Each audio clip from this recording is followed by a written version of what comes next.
The map with a missing country. Hiroshima wasn't the biggest city on the target list. It wasn't Japan's capital. And it wasn't the place American bombers had hit hardest in 1945, because, for months, it had barely been hit at all. That absence wasn't an accident. It was a decision, quiet, bureaucratic, and terrifying, made long before the bomb was ready. The riddle is simple: why Hiroshima, specifically? Not why the atomic bomb in general, but why this city, on this morning, in this way. By the summer of 1945, the United States had firebombed dozens of Japanese cities. Tokyo burned. Osaka and Nagoya were smashed. Japan's navy was largely wrecked, its air force bled out, its shipping strangled. And yet the war did not end. American planners expected that an invasion of the Japanese home islands, Operation Downfall, could cost staggering casualties on both sides. The U.S. leadership wanted a shock that would end the war quickly. But shock is not a target.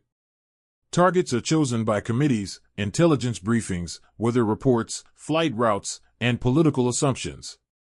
And in 1945, a small group inside the U.S. war machine began to build a list of cities meant for a weapon no enemy had ever seen.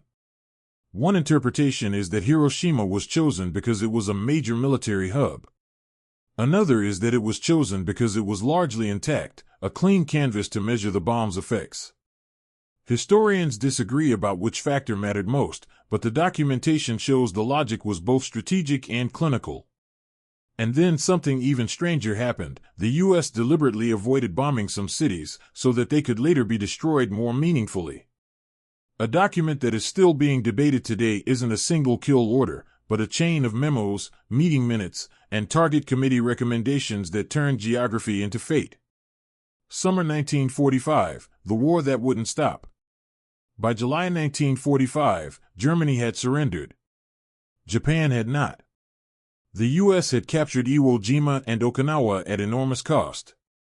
Those battles terrified planners because they suggested what an invasion of Kyushu and Honshu might look like: caves, tunnels, civilians pulled into the fighting, and defenders willing to die in place. In Washington, the U.S. Army and Navy argued over strategy. A blockade and conventional bombing might eventually starve Japan into surrender.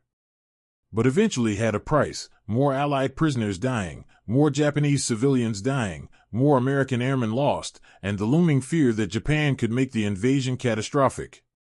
Meanwhile, the Soviet Union had promised at Yalta to enter the war against Japan roughly 3 months after Germany's defeat. That deadline pointed to early August 1945. Stalin's entry mattered because it could speed Japan's defeat, but it also threatened to reshape post-war Asia. Coalition politics hovered over every military decision. The Manhattan Project had produced a new weapon, still uncertain, still untested in combat, but believed capable of unprecedented destruction. The test in New Mexico, Trinity, on July 16 confirmed it worked. Now the question became operational: how do you use it, and where? The goal was not merely to destroy a city. The goal was to create a political and psychological rupture so powerful that Japanese leadership would surrender. That meant the target had to read clearly, from the air, from intelligence reports, and from the viewpoint of Tokyo's decision-makers. The explosion had to be unambiguous. The players, committees, generals, and a president. The decision involved several overlapping circles. President Harry S. Truman, who had taken office after Roosevelt's death in April 1945. Truman inherited the bomb project already in motion. Hello, listener, let me know where you're watching from. And if you don't mind subscribing to the channel and giving it a like, I'd be very pleased as the author. Enjoy listening. Secretary of War Henry Stimson, a central civilian authority on the bomb's use and a man deeply concerned with how history would judge it.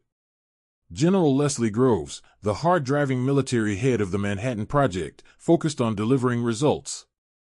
J. Robert Oppenheimer and scientific advisors, some of whom raised moral questions, others who focused strictly on effectiveness.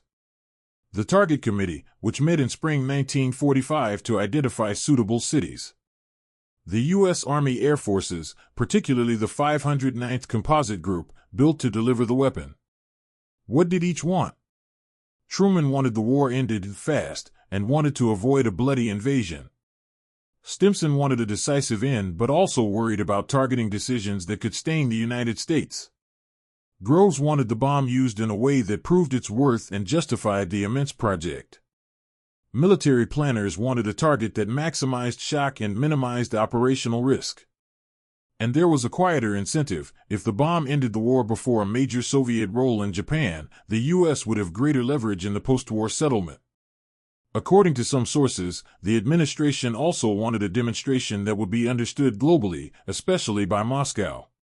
Historians disagree on how primary this motive was, but it appears repeatedly as a secondary strategic consideration. Building the target list, criteria that sound like engineering. The target selection process was chillingly methodical.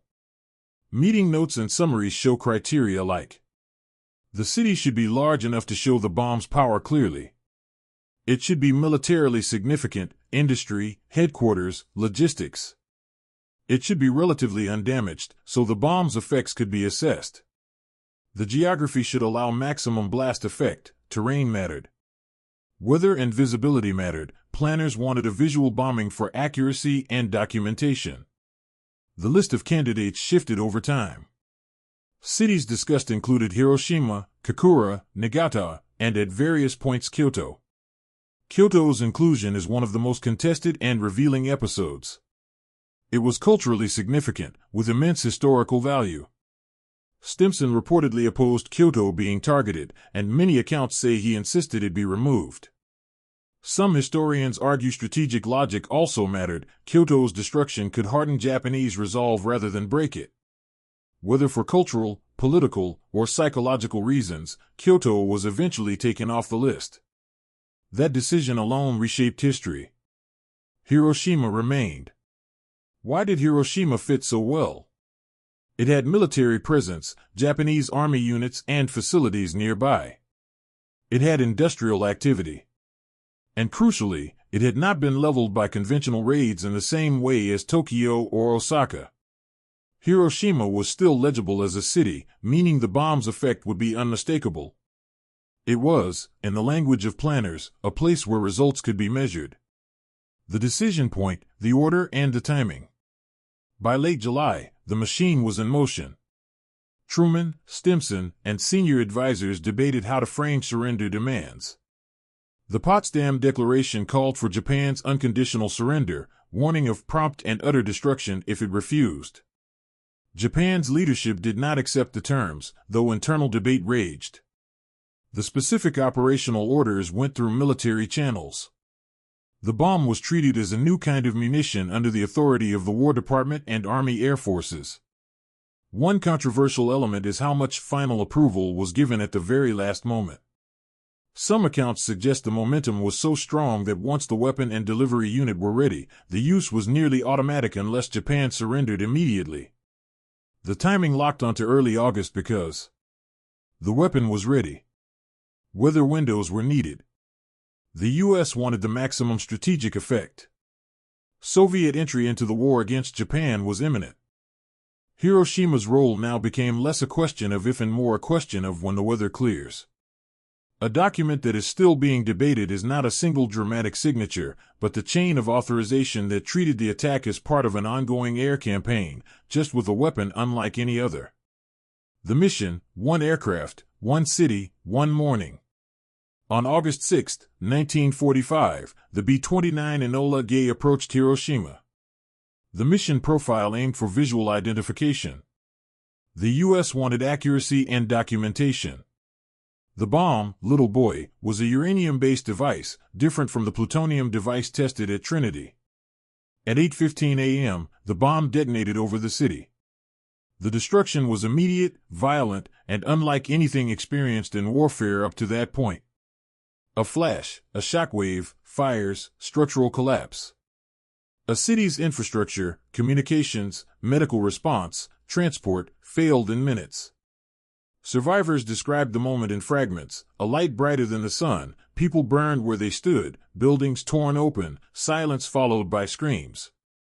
The true cost of this decision was horrific not only in the first seconds but in the days and years after.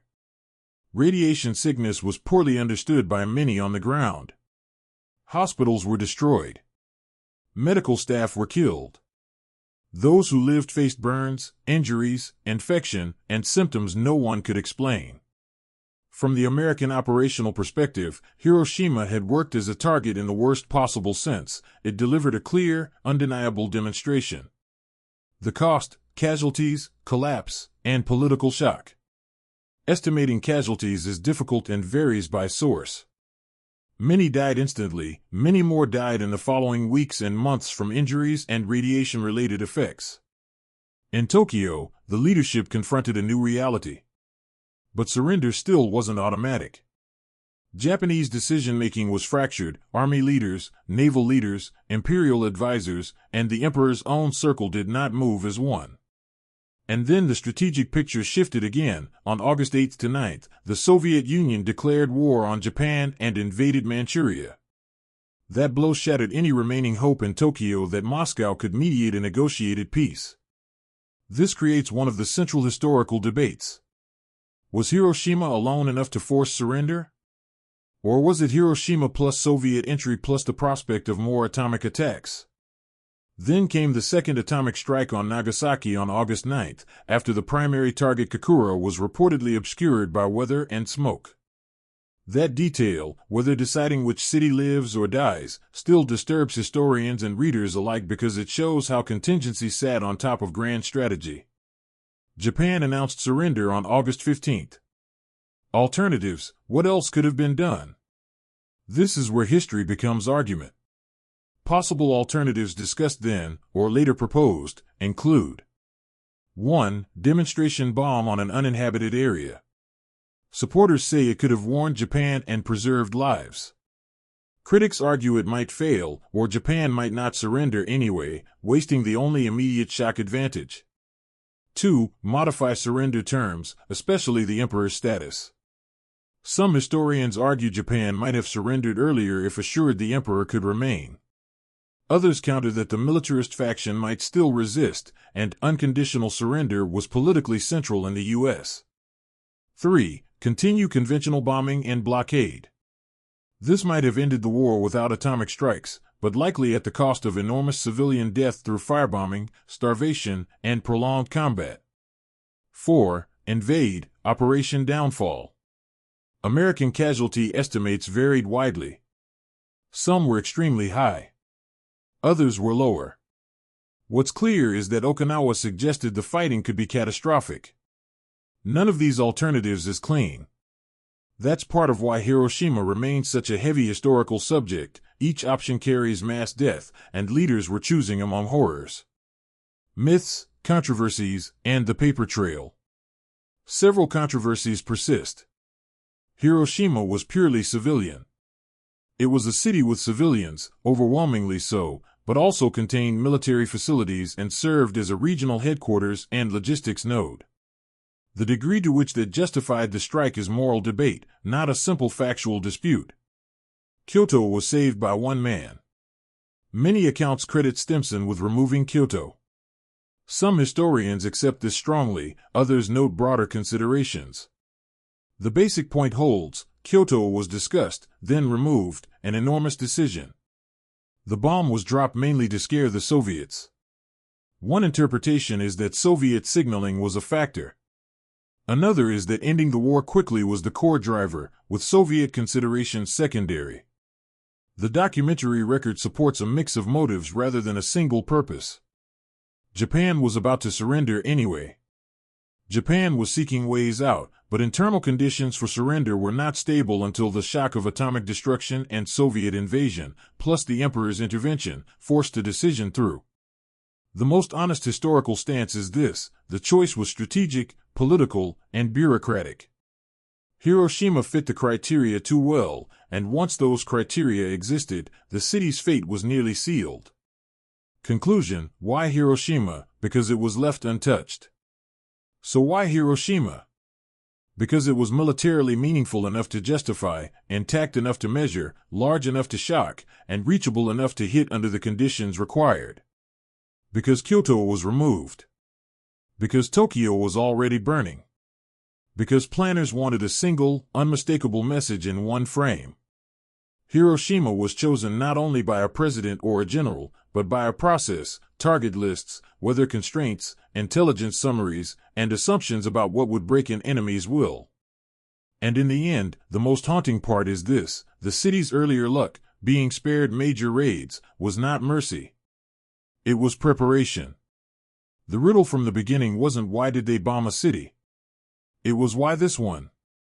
Because on the maps of 1945, Hiroshima wasn't just a dot. It was a solution to a problem, written in the cold language of war, whose human cost would echo for generations.